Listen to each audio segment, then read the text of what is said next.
Hello everyone, welcome to my channel. So today we're going to start with another video that covers the topic job. So in this video we are studying concept of job, meaning of job, importance of job, steps and aspects. So let's get started.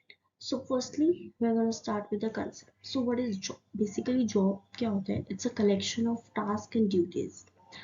Whatever we perform when we hire a person, तो हम उसको explain करते हैं कि आपकी क्या क्या jobs rules रहेंगे, आपकी क्या ड्यूटीज रहेंगी और आपको कौन कौन से टास्क परफॉर्म करने हैं, और उस कलेक्शन को हम बोलते हैं जॉब.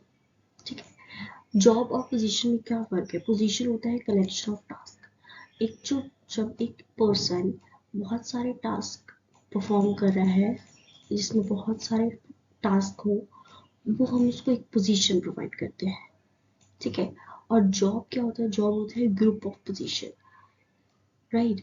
जो भी पोजीशन होगा, पोजीशन 1, पोजीशन 2, सबको हम क्या बोलते हैं? ग्रुप को जॉब. ठीक है. So it's a difference. Job एक ड्यूटीज होती हैं जो हम प्रोवाइड करते हैं उनको. ठीक है. जो टास्क होते हैं जो उनको परफॉर्म करने रहते हैं. ठीक है. तो बेसिकली जॉब में होता ही है कि एक प्रोसेस है जिसमें हम अपने जॉब का कंप्लीट कंटेंट, उसके ड्यूटीज, उसके रिस्पॉन्सिबिलिटीज, उसके टास्क को हम सबको आइडेंटिफाई करते हैं. ठीक है.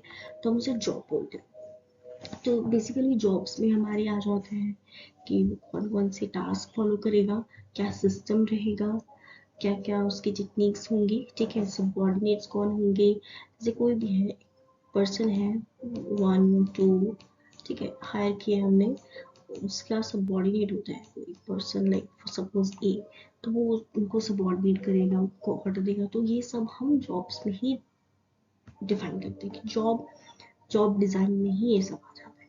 बट बेसिकली जॉब्स में सिर्फ हम टास्क और ड्यूटीज होती है. ठीक है. Next we have a job analysis. तो जॉब एनालिसिस क्या होता है? Job consists of a group of tasks that must be performed for an organization to achieve its goal.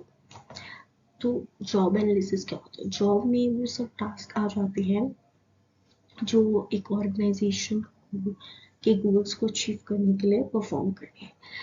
हम पर्सन ए हायर कर रहे हैं तो हम उसके रोल्स, टास्क सब कुछ पहले से आइडेंटिफाई करेंगे जो उसको कंप्लीट करेगा. ठीक है. तो हमें उसके लिए जॉब एनालिसिस करना पड़ेगा. Suppose we are hiring the person A, तो हम सबसे पहले एनालिस करेंगे what roles he or she should be given, right, what task he or she should will perform, whatever it is. ठीक है. तो वो सब हम आइडेंटिफाई करेंगे. तो ये सब जॉब एनालिसिस में आ जाएगा. ओके. ये एक formal and detail examination of job है. मतलब एक जॉब है, for example you are hiring an accountant. ठीक है. अकाउंटेंट हायर कर, तो उसमें जो जो रोल्स होंगे, जो जो उसकी रिस्पॉन्सिबिलिटीज होगी, क्या क्या वो टास्क परफॉर्म करेगा, तो वो सब हम इसमें एनालिसिस करते हैं. उसके अकॉर्डिंग ही हम जॉब का डिज़ाइन बनाते हैं, जॉब डिस्क्रिप्शन रेडी करते हैं और फिर हम हायरिंग करते हैं. तो हायरिंग करने से पहले हमें एकदम क्लियर होना चाहिए कि हम क्या हायर कर रहे हैं, किस बेसिस पे हमें कौन सा पर्सन हायर करना है, उसमें कौन कौन सी स्किल्स होनी चाहिए. ठीक है. उसमें कौन कौन से स्किल्स होनी चाहिए, उसमें कौन कौन से रोल्स उसके होते हैं. ठीक है. वो सब हम मेजर करेंगे. वो सब कुछ आइडेंटिफाई करने के बाद ही हम पर्सन को हायर करते हैं. ठीक है. That's a very important thing. Okay. और अदरवाइज जब भी हम हायर करेंगे वो उतना वर्ड नहीं होगा कि वो काम कर पाए. ठीक है. तो अगर हमें क्लियर होगा कि हमें कैसा कैंडिडेट चाहिए तो हम उस अकॉर्डिंगली ही इंटरव्यूज वगैरह अलाइन कर सकते हैं, उस अकॉर्डिंगली हम सिलेक्शन और रिजेक्शन कर सकते हैं.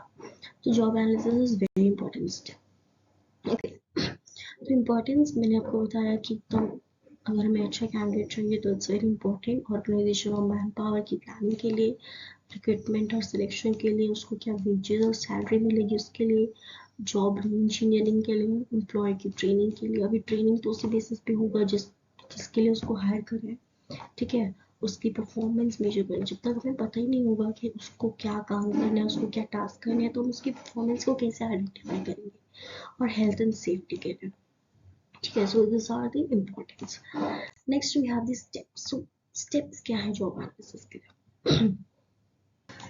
So first of all, we have a one step number one, that is collection of background information. So information can be reviewed from the background information like organization charts, right. तो जब हम hiring कर रहे हैं तो हमें बताना चाहिए कि वो जॉब जो हम हायर कर रहे हैं उसका बैकग्राउंड कैसा रहेगा, कौन उसको सबॉर्डिनेट करेगा, ठीक है, वो ऑर्गेनाइजेशन में कैसे फिट होगा, कौन सा पोजीशन होगा उसका, वट एवर इट इज. तो दैट्स वेरी इंपॉर्टेंट. उसके बाद selection of representative position to be analysis. So since the analysis of job is time consuming, so flow representative position should be analyzed. Flow हमें देखना पड़ेगा कि क्या है उसका. फिर collection of job analysis, right, job required, required employees qualification and requirements should be collected from the employees who actually performs a job, right.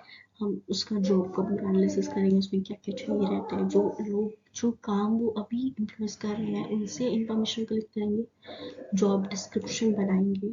Job description is very important, ठीक है. तो जॉब डिस्क्रिप्शन एक मतलब employees के लिए क्या क्या important है वो एक रिप्रेजेंट करता है. Job description should be very descriptive and detailed and correct, ठीक है. जॉब डिस्क्रिप्शन बनाएंगे, उसके बाद हम जॉब डिस्क्रिप्शन एक जो एम्प्लॉय को परफॉर्म करना है टास्क वो रिप्रेजेंट करते हैं, ना कि एम्प्लॉयज की personality and other behaviour, right. Job description के बाद हम जॉब स्पेसिफिकेशन बनाएंगे. जॉब स्पेसिफिकेशन में पर्सनल ट्रेट्स आ जाते हैं, ठीक है, स्किल्स आ जाते हैं. जॉब डिस्क्रिप्शन में जॉब के रिगार्डिंग आता है, जॉब स्पेसिफिकेशन के पर्सनल के रिगार्डिंग आता है, ठीक है. After that job analysis complete हो जाएगा and we will start hiring, right. Okay, तो next we have a job analysis. Okay, so job analysis में क्या होता है, दो तरीके की जॉब एनालिसिस होती है, job description and job specification. अभी हमने स्टेप्स में भी पढ़ा, ठीक है. स्टेप्स में हमने पढ़ा कि जॉब एनालिसिस होता है और पहले जॉब डिस्क्रिप्शन होती है और जॉब एनालिसिस होता है. तो हम इन दोनों को कैसे कैसे होता है, जॉब डिस्क्रिप्शन क्या होता है और जॉब स्पेसिफिकेशन बेसिकली होता क्या है, ये हम अनदर वीडियो में पढ़ेंगे, ठीक है. So that's all for today. Thank you so much. If you like the video, please do share and comment. If you want any other topics, you can comment below and subscribe to my channel. Thank you so much.